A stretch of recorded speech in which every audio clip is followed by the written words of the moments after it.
Hi, my name is Starr Andrews Strong, and I'm an HG survivor.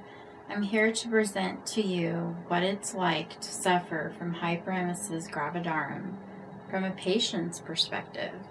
So when I was younger, I was in beauty pageants, I modeled, and I was loving life. In my 20s, I got in a horrific traffic accident, and it shattered my world. I was in the hospital for quite a few years. I was in a coma. I was paralyzed. I had to learn how to read, write, speak all over again. At that point, it was the hardest time in my life. And by the time 2009 came, I was finally being able to walk and exercise and not have to rely on my wheelchair 24/7. In 2010, I met my husband, Robert, and we fell in love. We got engaged, and we were excited. It was awesome, to just be in love. And then all of a sudden, I started getting really sick, and I had a feeling I was pregnant. Now, I went 8.5 years with no period. I was told I would never be able to carry a child. I couldn't get pregnant. At one point in time, I was diagnosed with pelvic inflammatory disease and also polycystic ovary syndrome.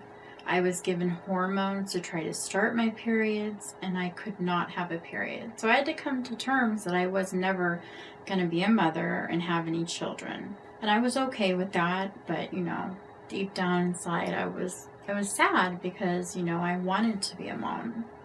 From the moment of conception to the end of my pregnancy, I was very ill. It started with me getting constantly sick. The slightest things, the smell of food, somebody smoking, what somebody was eating, I was just getting deathly sick. I couldn't hold down any food, any fluids, nothing. My husband would take me to the ER, and they would give me 2 bags of fluids. They would say I wasn't pregnant and send me home. So he'd wheel me out sick, and I'd be crying. And then the next day I'd be back at the ER again, vomiting nonstop, unable to hold anything down. At one point, I took more than 15 pregnancy tests. They all kept coming up negative.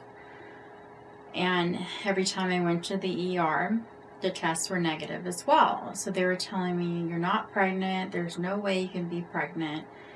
And I just had this feeling inside because of how sick I was, that something obviously was going on with my body, and this was not normal. I was ending up at the ER, 4 or 5 times a week to get fluids, to get anti-nausea medication, to get pain medication, because my stomach hurt so bad. I was throwing up so much to the point of blood. My throat was burning. It felt like battery acid. I was screaming. They'd give me GI cocktails to try to numb the pain. By the time I was about 5.5 weeks, 6 weeks pregnant, I went to the ER. They did a blood test, and they confirmed I was pregnant. They were worried it wasn't going to be a viable pregnancy because of my pre-existing health conditions with my auto accident, or that they thought it was possible it could be a molar pregnancy just because of how sick I was. So I was admitted into the hospital for, observation, testing. Little did I know this time I'd be admitted for 3 months.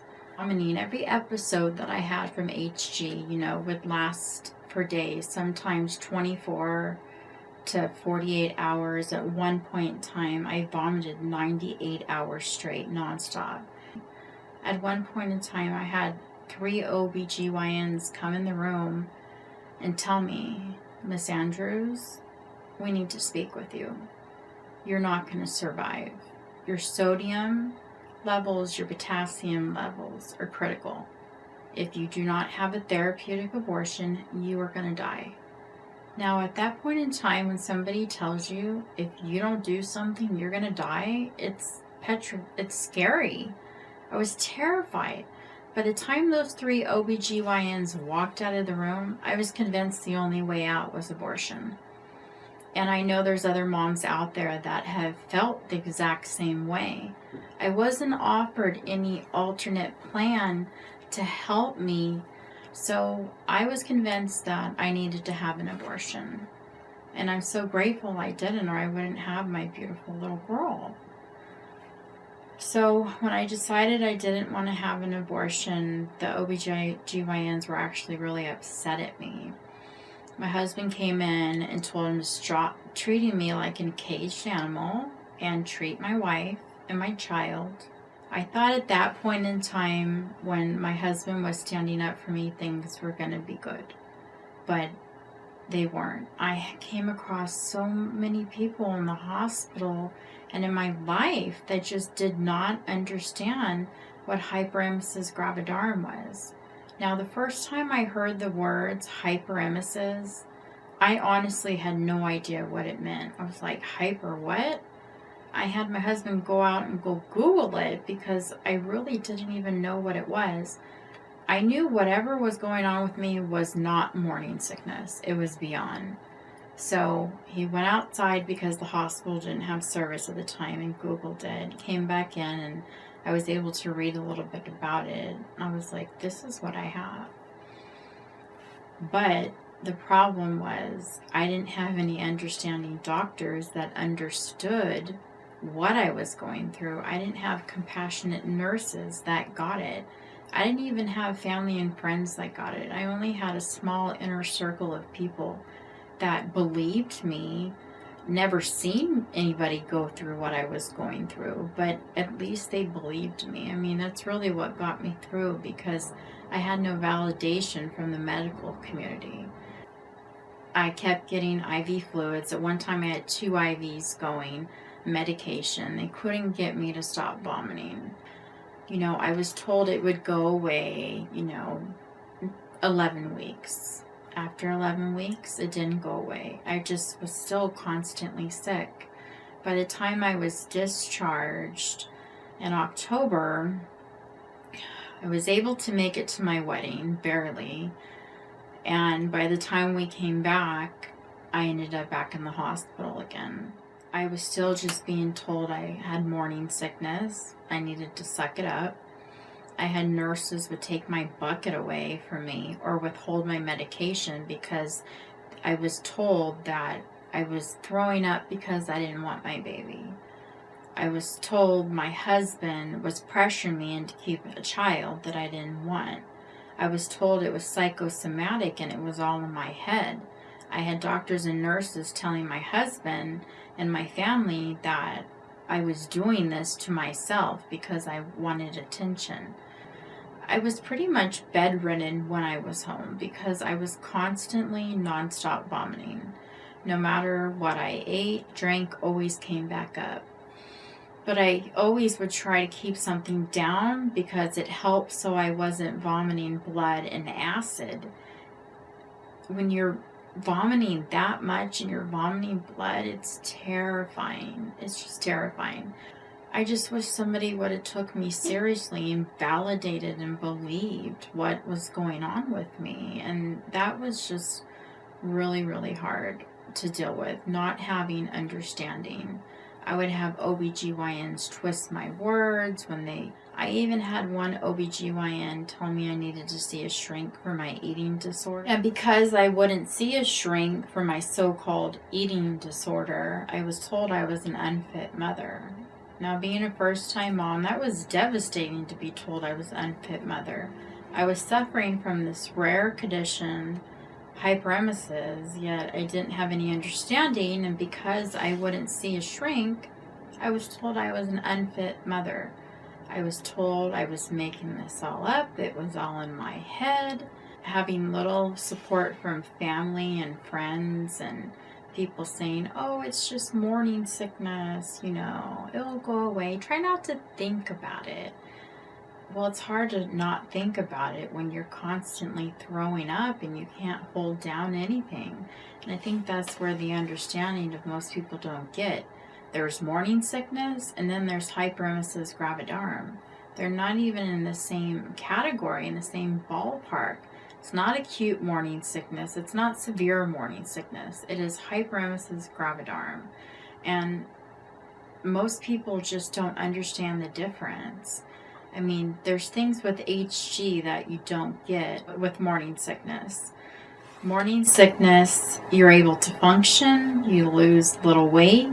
With HG, you can't function. I was bedridden. I wasn't able to do the normal things I wanted to do or leave my home because nobody understood what I was going through. It was just so hard not having understanding. And I feel if the medical community could just understand what it's like from the sufferer's point of view. I mean, every little thing in my life affected my daily life.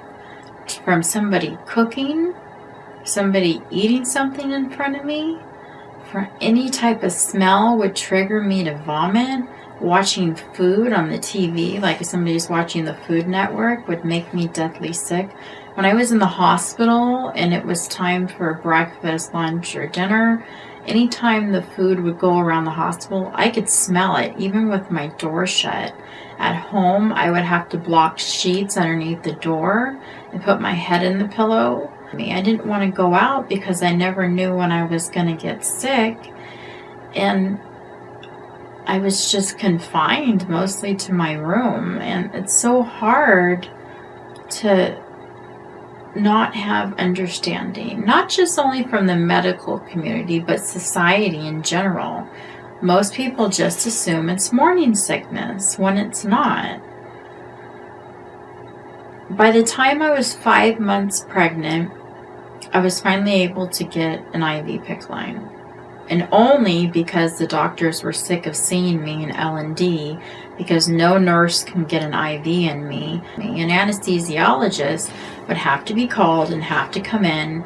They would be very angry and pissed off at the nurses because they didn't understand why these nurses couldn't do their job.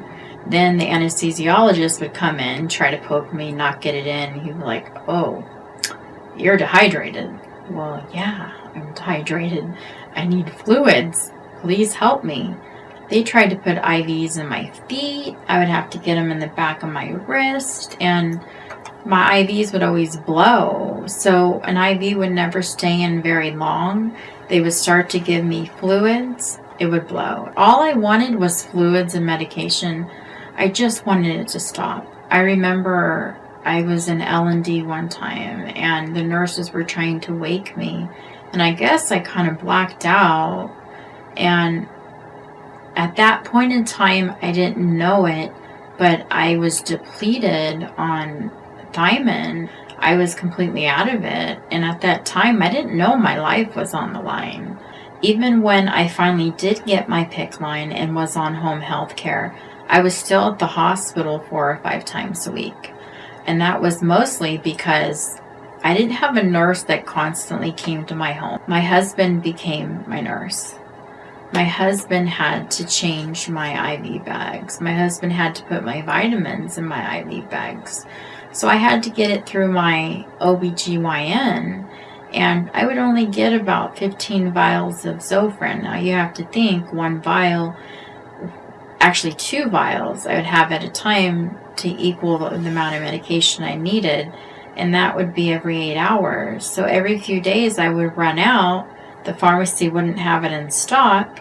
I'd end up back at the hospital. The lack of understanding, the lack of doctors not getting what you're going through and validating what you're going through, it's hard. Every time I ended up in the ER, I needed my other medications, but I couldn't hold my medications down. They didn't want to give them to me by IV. They tried to feed me pills, and I'd throw them up. And then they'd get angry at me, and my husband would have to get an administrator involved to override what the ER doctors or the L&D doctors would do. So the last 3 months of my pregnancy were still hell. I was still getting treated as though I shouldn't be suffering from hyperemesis gravidarum. Now, some moms, it does get better after 20 weeks, and then there is a percentage of moms that it doesn't, and I was one of those moms. So I was being told that I shouldn't still be sick. I was at the hospital almost 4 times a week, and I was having contractions every single day, even 1 to 2 minutes apart. I couldn't wait to have my daughter, and my OBGYN said the soonest I can have her and the safest would be 39 weeks. Now, I had to have a C-section. I couldn't have a child naturally due to my auto accident. They were unable to get an epidural in me, but they were able to get a spinal. Now, it wasn't easy because the day of my C-section, actually the day before my C-section, I was even in the hospital in L&D. And I had preeclampsia, had protein in the urine, and they didn't want to deliver that day. They said I could just come back in the morning and have my scheduled cesarean. So when we get there, you know, the time kept being pushed back and delayed and delayed. So before having my daughter, I had to have like a bag of steroids, I had to have fluids, and they take me into the OR. I tell my husband to wait outside with my family and that he could come in shortly. Well, I ended up being in there for over 3.5 hours because they couldn't get an epidural in me, and they had serious trouble getting the spinal in me because of my back. So they thought they were going to have to put me under general anesthesia, and I was a bit terrified because they were telling me that, you know, oh, there's going to be all this risk to my daughter. And I was already told my daughter was going to be in the NICU for the first 3 months of her life. Don't get attached to her. Don't bond. Don't expect to go home with your daughter. Finally, after they got the spinal in my back, after 3.5 hours, then my husband was able to come into the OR. And everything kind of, at that point, went pretty quick until it got to the point that they cut me open. And from all the vomiting, my daughter was stuck up under my ribs. So there was a lot of pulling and tugging, and they couldn't get her out. I remember hearing my OBGYN and the other OBGYN that was there on call helping her saying, I don't know if we're going to be able to get this baby out. And I was just praying that whole time, Lord, just let her cry. Just let her cry. And it seemed like forever before I heard my daughter cry. They finally pulled her out, and you know, I was waiting for that cry that took forever. And then finally I heard her cry, and it was just a moment I would never forget. And then I was thinking, oh my gosh, the HG is going to be over. Thank you, God. I did it. I beat HG. And then my husband went over there where my daughter was, where they cleaned her up. I kept telling him to get a photo of her. I just wanted to see what she looked like, because I couldn't see what was going on because there was a curtain in front of me. So I didn't know how she was doing. They ended up handing her to my husband. She got to be in his arms for a few minutes by me. Now my arms were strapped to my sides, so I couldn't even hold her. I just wanted to see what she looked like more than anything. And then they said they were going to take her to the NICU for observation. So he went with her. My stepdaughter and my husband were in the NICU with Kiara. And she was actually doing okay. You know, her glucose was a little low, but she wasn't suffering from all these things that I was told that would be wrong with my daughter. She only had to stay in there for 2 hours, and then she was released to my room, praise the Lord. When my husband wheeled up with her, I thought that they were just letting her visit me. I honestly did not think I was going to be able to have my daughter in my room. My husband came up with her, and I was like, they let her visit? He's like, no, they released her from the NICU. And I just remember crying, praising, and thanking God, like, oh my gosh, this journey is over. My daughter's here.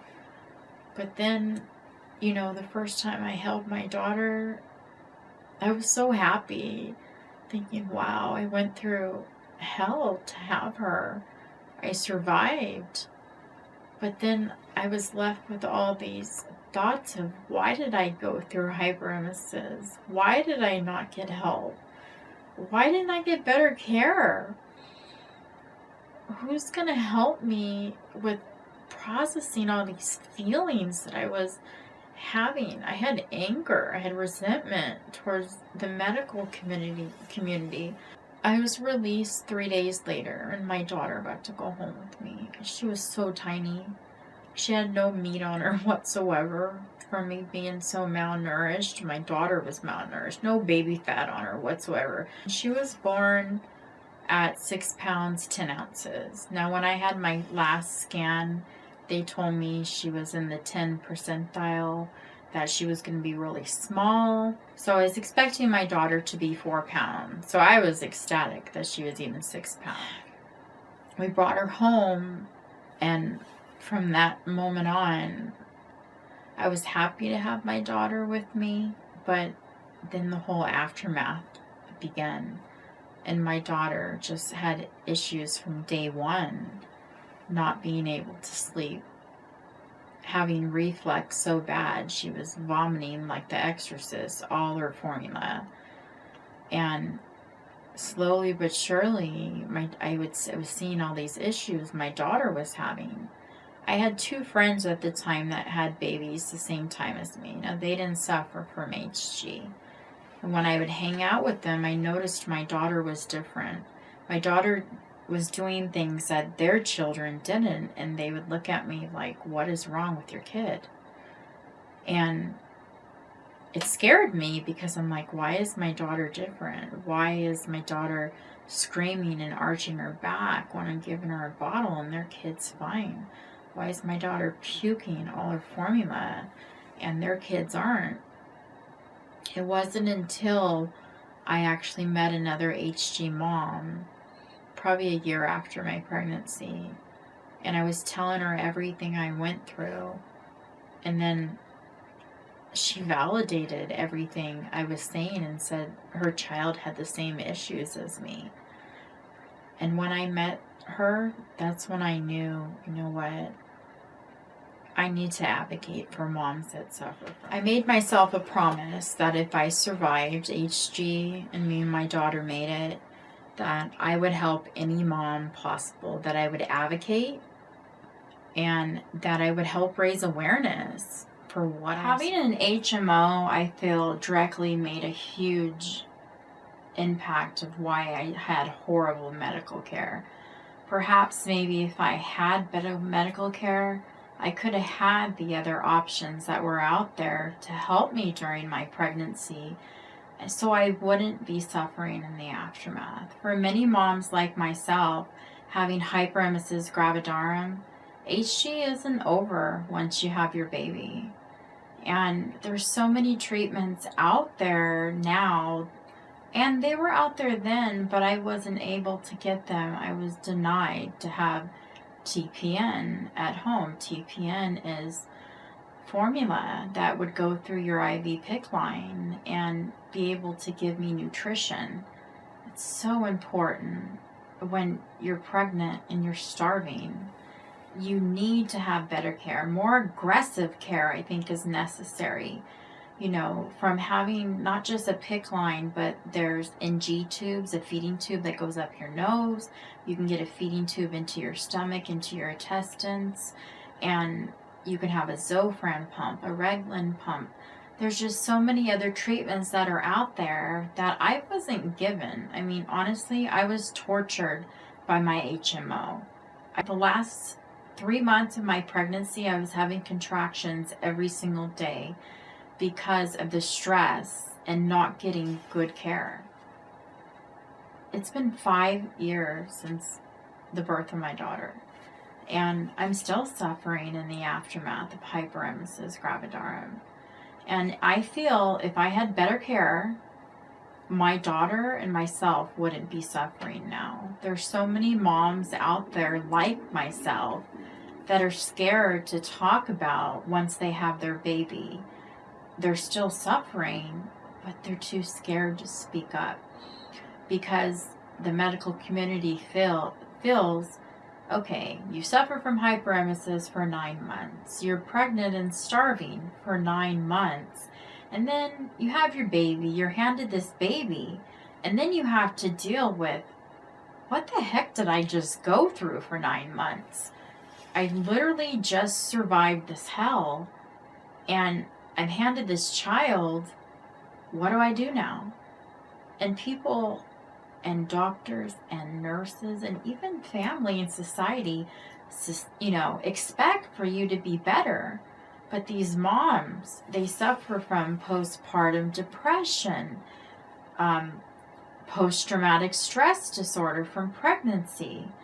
They suffer from CVS, which stands for cyclic vomiting syndrome, which is very similar to hyperemesis gravidarum, but you're not pregnant.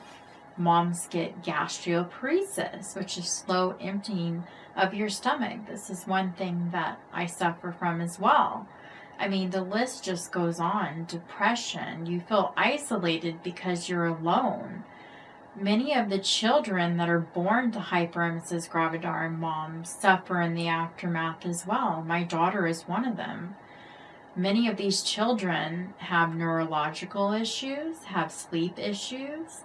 Almost all of them get reflux, have allergies, food allergies.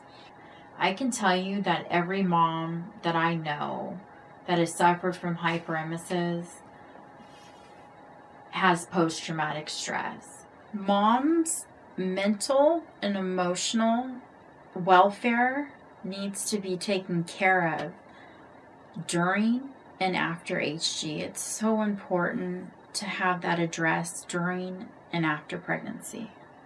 I cried when my PICC line got pulled out because I was still sick. And I think it's really important to still have care after you have your child. Doctors expect once you have your baby, hyperemesis is over and you should be well. And that's not the way it works in real life. I think moms need to be slowly weaned off fluids and TPN. And you have to imagine you're starving for 9 months. You're not able to eat. You're not able to drink. You can't hold anything down. You have your baby and everybody just expects you to be okay. And that's not the way it works. And I feel if an aftercare was in place for these moms, many of these moms wouldn't be suffering. I feel if early intervention, when you first are diagnosed with hyperemesis or having hyperemesis gravidarum symptoms, would make a huge impact on our children. So many of these kids are suffering. Now, my daughter has lifelong health issues because of hyperemesis gravidarum. She has ADHD. She was diagnosed at one point with autism. She has 2 chronic rare sleep disorders that most people have never even heard of. And the pediatric sleep specialist told me it's because when she was in utero and the brain development from malnutrition and dehydration is why she has these issues. Many moms' teeth rot because of HG. You have to imagine vomiting that much. Some moms don't vomit as much as I did, but I've known moms to vomit as much as me. But even moms vomiting 30 times a day or 100 times a day, all that acid rots your teeth. And that's what happened to me. When I got pregnant, before pregnancy, I had beautiful teeth. I did. I had a beautiful smile. It was the one thing I was always complimented on, how beautiful my smile was. After having my daughter, all my teeth rotted. I didn't want anybody to see my teeth because people would assume that I either had poor hygiene or that I did drugs. When I would always have to validate myself and say, no, you don't understand. I suffered from HG when I was pregnant. I can't tell you how many moms I've come across that have CVS like myself.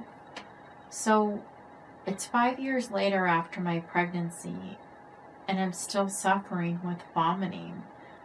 And with CVS, it comes in cycles. And like HG, there's no cure for it.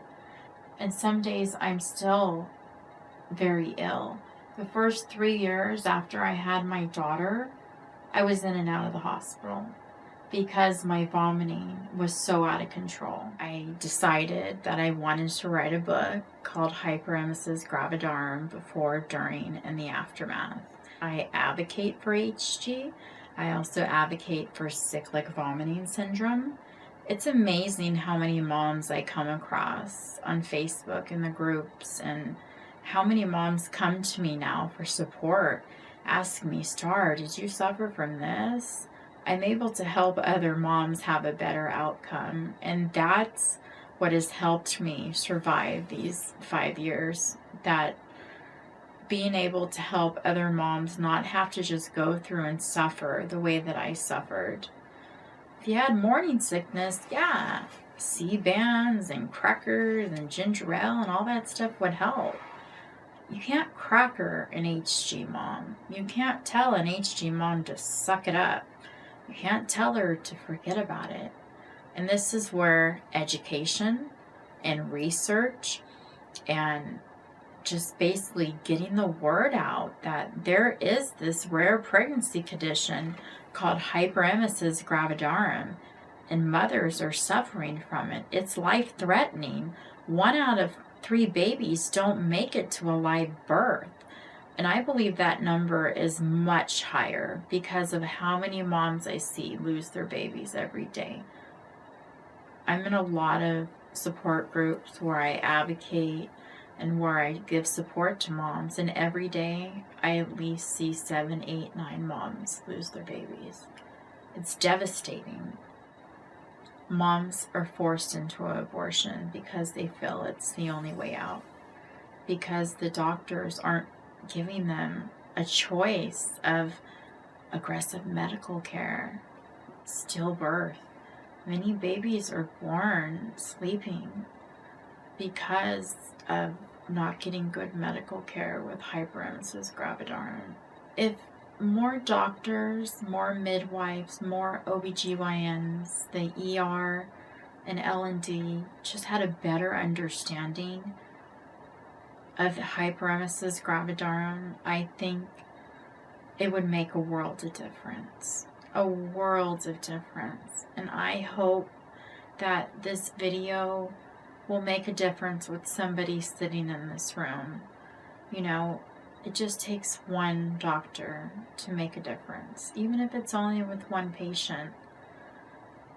I hope that you will learn from this video to realize to treat a mom with HG seriously.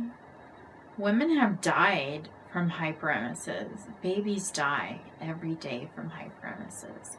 Moms are forever changed by hyperemesis because of not good medical care. It's not fair to be suffering in the aftermath after I went through 9 months of hell to have my daughter, and I'm 5 years later and I'm still suffering. Many moms, HG determines the size of their family. Many moms don't want to do it again because they're sick. Or many moms think that they won't get HG again. And unfortunately, most moms, when they get HG the second time or the third time, it's worse. And I just hope that this video makes a difference. I hope that you will learn what HG is and take an HG mom seriously, and just know that early intervention is the key. I say determination, not termination, because termination is not the answer for hyperemesis gravidarum. Aggressive medical care for the mother and the baby and their well-being is what should be number one. Thank you for watching this video, and I hope that you have learned a little bit about what it's like to suffer from hyperemesis gravidarum from the patient's perspective. My name is Starr Andrews Strong, and I am a health advocate for hyperemesis gravidarum and CVS. Thank you.